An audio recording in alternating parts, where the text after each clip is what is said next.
For more on what a move could mean for these beluga whales, let's bring in Angela Fernandez. She's the director of the Animal Law Program at the University of Toronto, and she is in Toronto this evening. Angela, Marineland has applied for a permit to export all 30 of its belugas. Let's start with your reaction to this development. Yes, hi, Ian. Thank you for having me. So, this is really what we were worried about, when we last spoke about this issue, that, permits were in the works. And, this is not a great development for the animals. We heard in Katie's story and saw the federal fisheries minister talking about how she will make a decision. She says that the health of the whales will be foremost in her mind as she makes that. But break down from a legal perspective the factors that likely will go into the minister's decision.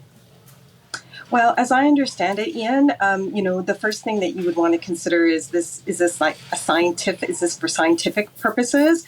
And if these animals are going to go to a place where it's a marine park, like an amusement park, entertainment park, like the one that you mentioned in the intro, it's going to be really hard to meet that. I mean, in situ or in place conservation for beluga whale, that's never what any of these places do. If they ever do any research, it would be just, how to improve their breeding programs.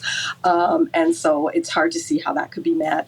But also the best interest of the animal. It's supposed to be an animal only being kept in captivity if it's in their best interests.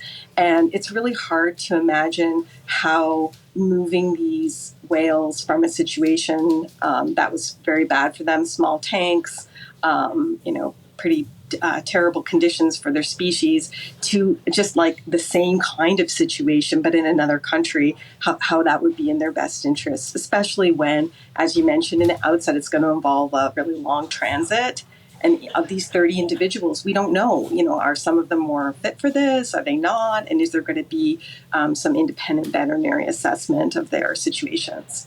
And so if status quo is not acceptable for these animals, and that's the view of a lot of people, if moving them to a similar situation overseas is even worse because it would be the same situation plus the travel would be involved. So if those two options are hardly proper options at all, then what?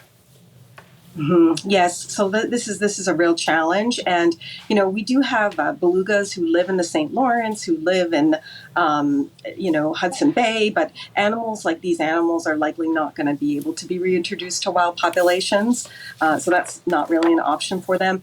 But there is a project in Nova Scotia, in Port Hilford, the Whale Sanctuary Project, that has met some challenges and it has some hiccups. But that could, if they can figure out the obstacles there, that could be a destination for the animals.